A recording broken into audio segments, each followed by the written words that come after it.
A fortunate hop there for Ford as he coughed that one up. Fumbled two of them early now. Keep an eye on that as we get down. There's 2 seconds on the clock. Marion's going to take this into the second quarter as we've hit all zeros here on the first. And, boy, if the next 3 are like that one, we're in for a treat this afternoon. 12 minutes put back on the clock as we'll head to the second quarter. And, wow, what a first quarter. 7-7 the score. Let's take a quick commercial break. We'll be right back here on Bearcat Radio. Listen to Virginia High School football on your computer or mobile device at Spreaker.com/Bearcat Radio.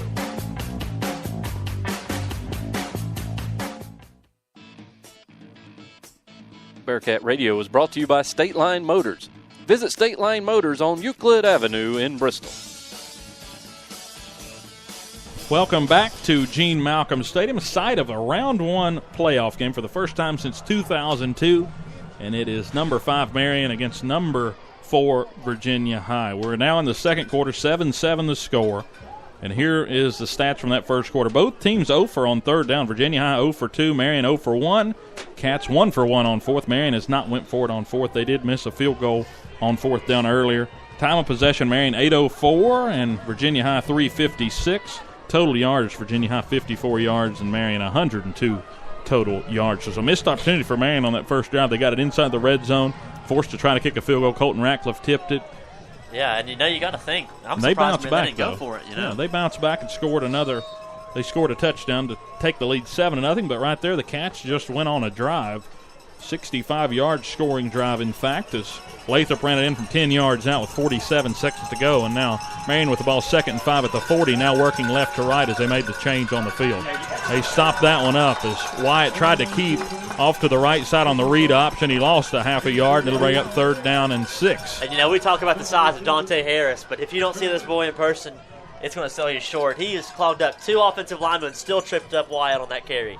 He is a man among boys down there, and the good thing is just a junior, 5'9", 267, and then he's just a junior in this system. 11:32 on the clock. Again, if you're just tuning in, 7-7 the score between Marion and Virginia High. Again, the last game, 13-7 win for the Cats, so we're looking at a real high-scoring game compared to last time. 3 wide to the left, 1 to the right for Marion. Ford in the backfield, 3rd down and 6. Fake the handoff, play action, looking across the middle, had him, nearly intercepted.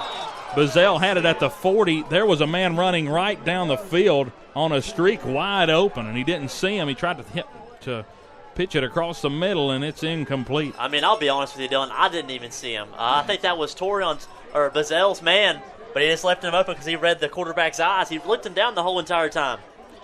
And Wyatt sort of stuck to his own receiver. And in the scouting report we have for Wyatt, that's one of the things we've noticed is sometimes gets cued in on one guy, on his primary guy, and sort of forgets about his other receivers. And that time it didn't pay off for him as they're going to have to punt it away. Leonard out there. It's 4th down and 6, so be careful here at the 44-yard to 39-yard line. 2 guys back deep for the Cats. Looks like a safety return for them as they try to punt it. This one nearly blocked us. Again, that's not Leonard returning it. It's Wyatt. Cats tried to get down on it. Don't know what happened. Somebody looked like they touched it down there in the pile. It looked like it hit off Marion's foot before it hit the Virginia High player, so it has to be down. Yeah, this is a big call coming. They said the ball hit. They're convening now at about the 30. And Marion had their hands all over the ball. This has to be a Virginia High football. Yeah, Marion was all over it, so let's see. It was I don't know what the Virginia High player was thinking. Lathrop and the offense trying to get out on the field, but they're pointing for Virginia High. Marion was right over the football, so it'd be hard to. They're saying it was touched by Marion. And it had to be because it hit off at his foot to bounce back. Marion fans not happy about it, but on this Virginia High side, you can hear them. They're happy. They're plumb happy about it. They almost messed themselves up there, the Cats did, as that would have been a terrible turnover in another game that looks like it's going to come right down to the wire. Luckily, they hold on, and Coach Carroll's not happy about it over there on the sideline. The Cats will get the ball working now right to left across the field, going back toward the scoreboard on the right hash. That's enough to hold your breath on there, Dylan. Yeah, that's a pivotal call, and I believe they got it right. But, again, it was close. I don't know what the Bearcat player was thinking, but unless he thought somebody else touched it. 2 wide to the left, 1 to the right. There's a snap. Lathrop trying to keep it off the edge, and he's met, loss close to 3. 3 defenders for Marion were right there, and he lost 3 yards. It'll bring up 2nd and 13. Back to the 40 now, the Virginia High offense. They've got to get it up to the, or back to the 35, that is. The last thing you want to do was give this Marion defense some juice to run off of. Yeah, especially after the drive the Cats went on the last time. We'll see, though. As it's 2nd and 13, they got to get it up to the 48. Ball's back at the 35. 2 wide on each side for the Bearcats. Howard in the backfield with Lathrop. What looks to be a passing down. 2 safeties back deep. Snap. Lathrop looking. Going to pitch it across. Nearly intercepted, and it is. It was tipped, and it was picked off. Caleb Mazoff, the freshman. And you had Michael Bradley running straight down the field. Just staring down his man. And right after a near turnover on a punt, Cats will turn it over anyway right at the 37-yard line. Virginia High just seemed like they wanted to gift wrap that one and give it right to Marion.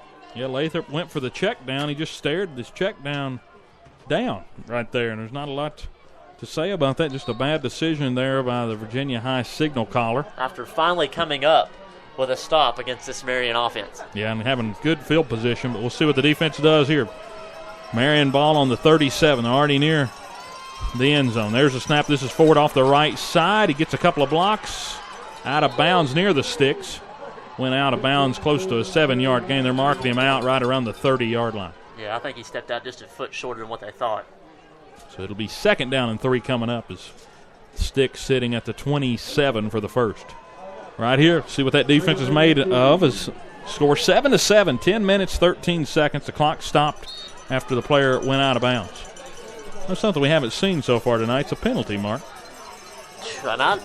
That's not something you usually hear from this Bearcat offense, to go through a whole Too quarter wide of football. to the left. They'll put the wide receiver in motion. Jet sweep to the right side, trying to get to the corner. Cats come up and converge on it. Looks like he's a tad short. That was Easton Medley out of that wide receiver position in the slot. Again, he's a running back. Looks like they're going to give it to him, I do believe. Yeah, they're running it straight down the line here, and it does look like he's right at the line. They might measure. They are going to call timeout and take a measurement, so they'll have to run the chains out across, but just a bad turnover there for the Cats, Mark. Yeah, and I mean, you had the near miscue on the punt return there, and then, I mean, it just seemed like Virginia High didn't want the ball. I mean, you had the missed interception by Torrin Bazell, the fumble that went right into that Kelby Ford coughed up that went right into his own player's hands. It just seemed like the ball wasn't supposed to be in our hands there. We'll see if this defense can buckle down, though, for the Cats. Again, it's going to be an important ruling here, as it could be 3rd down and short.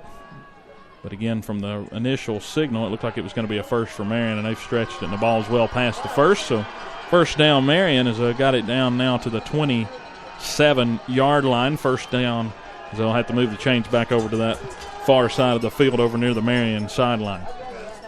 10:04 on the clock until half. Again, make sure you stay tuned for the halftime report. We'll keep you up to date on all the playoff games going around. We also have a special interview from Bearcat Sports Chat last week. Aaron Rose and Preston Schaefer joined us over for the show, so make sure you stay tuned for the halftime report here on Bearcat Radio. Measurement over with now. 1st down, Marion. Ball sitting at the 27-yard line. They're going to get the issue with the chains, maybe? Yeah, get the clock back to rolling as Marion now nearing the red zone. Tie game 7-7. 17 seconds on the play clock and counting. It's 2 wide to the left, 1 to the right. They have an up back to the left side with Ford in the backfield. They'll put the up back in motion over to the right side behind the tackle. There's a snap, handoff. Ford going to the left side, and a good tackle. First man to meet him was Rose. Then Adkins came in and closed down on it. Also Medley. 3 of the Cats' best defensive players taking a part in that play to stop him after just a 1-yard gain on the misdirection. Yeah, but you'd be a fool if you think anybody but Kelby Ford's getting that ball there. 2nd down and 9 coming up. See if this defense has another stop. They got a big stop early in the game. Forced Marion to try to kick a field goal. Ratcliffe got a piece of it. 9:13 on the clock. Marion probably happy with letting the clock sort of tick here and try to control it as long as they can. 3 wide to the left side. 1 up down to the bottom here. There's a snap, toss out to the left. This is Ford trying to cut it back. Brought down, short gain. Didn't get a whole lot there. Maybe 3. Yeah, got 3, so it'll bring up 3rd down. Close to 6 there, so let's see. Yeah, but you have to think that Marion's going for it on 4th down here after what happened the last time they tried to kick the field goal. Looks like they're going to line up with 3 wide to the right, 1 on the far side. And I wouldn't expect much from it. Expect a Kelby Ford run right up the middle. The dangerous wide receiver, Zachary McNeil, covered by Lane Carroll up at the top. 3 wide to the right, Ford in the backfield. There's a snap, no handoff. They're just going to try to hit the wheel route. Now they'll pass, dropped, incomplete. Tried to get it to Easton Medley, and it hit off his hands, incomplete, and that will bring up 4th down and a pivotal drop. That was going to be inside the 10 had he caught it, and he might have had a chance to go all the way. And what a break for Virginia High. I mean, it hit him square in the numbers. I guess it's part of that cold weather setting in for this for both these offenses tonight.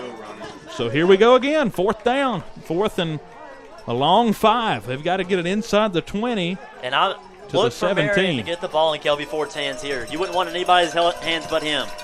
Cat fans coming alive. 4th down and 6. Got to get it to the 17 if you're Marion. Ball sitting back at the 22. There's the snap. 3 wide to the right. Looking for the curl route. Caught. Great catch. Made a curl right at the sticks, and he caught it. Lane Carroll came up and tried to hit the ball out. And it's a 1st down. That's their best wide receiver, Zachary McNeil, and that's where you got to go. Big-time situations. They went to the senior receiver. He made the catch. 1st down, and it's inside the red zone now at the 15. Welcome to the State Line Motors red zone here for Marion. As Wyatt gets a play call from the sideline. 8:05 until half. 7-7 the score. 2 wide to the right. Up back on the right side as well with a wide receiver at the top. There's a handoff left side. Ford trying to cut back. He backpedals for 2 yards, maybe 3 as he fell back. Good run there. Not a lot of room as the Cats were able to converge on it, but still positive yardage makes it 2nd down and 7. Just wasn't able to wrap up there. We had him met at the line of scrimmage, it seemed like, but just wasn't able to wrap up, and he still fell forward for about 3 yards. This is a Marion offense that through the regular season averaged 7 yards a snap. That's how efficient they were offensively. They almost got a 1st down every time they snapped the football. So it's hard to imagine how these guys had lost 2 games. But again, the last 2 games, just some bad breaks for them. 2nd down and 7. Got to get it inside the 10 to the 5 to get the 1st. There's a snap, handoff right up the middle. Gets a block, and he's into the end zone. Kelby Ford, nobody touched him as he got good blocks. Just with the misdirection, cut back, and had nothing but green grass, and it's 13-7 Marion with 7:08 to go in the 2nd quarter. Not a lot of answers for Ford early in this 1st half. Now late in the 1st half. It started early and now starting to get loose again. On for the extra point is Leonard. He was 30 for 34 on extra points coming into tonight's game. Snap is low. The kick up and through right down the middle, and it's 14-7 Marion. A good drive for them. 2 minutes, 49 seconds. In a short drive, 37 yards after they got the interception. That was Mazoff picking off Lathrop. And again, just short 2 minute, 49 seconds later, they score on a 13-yard touchdown run from Kelby Ford. And you got to start limiting your mistakes if you're Virginia High. I think the team who makes the fewest mistakes today will win the game. That's Maxis number 1 if you're General Neyland. 7:08 on the clock here in the 2nd quarter as Marion takes the lead by 7. 7:08 to go. Still plenty of time for this Bearcat offense to get something going, maybe get another big return. I think if you're Marion, you'd try to kick it away from Bradley, but then on the other side of the field, you got Medley. Pick your poison. I agree. As Leonard tees it up, again, the kickoff brought to you by State Line Motors on Euclid Avenue in Bristol. Marion with some newfound confidence there after the score. Answering after the interception. Cats had it right there with the lead, or with the tie game, had a chance to take the lead. Instead, Marion said thank you to the interception and took it right down and scored. 7:08, and there's a kick from State Line Motors, just a straight line squib, 40-yard line, and Ratcliffe gets plugged there. Forward progress will get him up to the 41. That was a hot line drive off the bat there. Yeah, just trying to hopefully get a reflection there, Marion was. It was a good kick from Leonard, but good hands by Colton Ratcliffe there to come up with it as he comes off the sideline. Got it out to the 40-yard lines where they marked him after forward progress. Took a big hit at the start of that. Yeah, but I mean, that's honestly a typical Bearcat return. Yeah, it's a good place to be.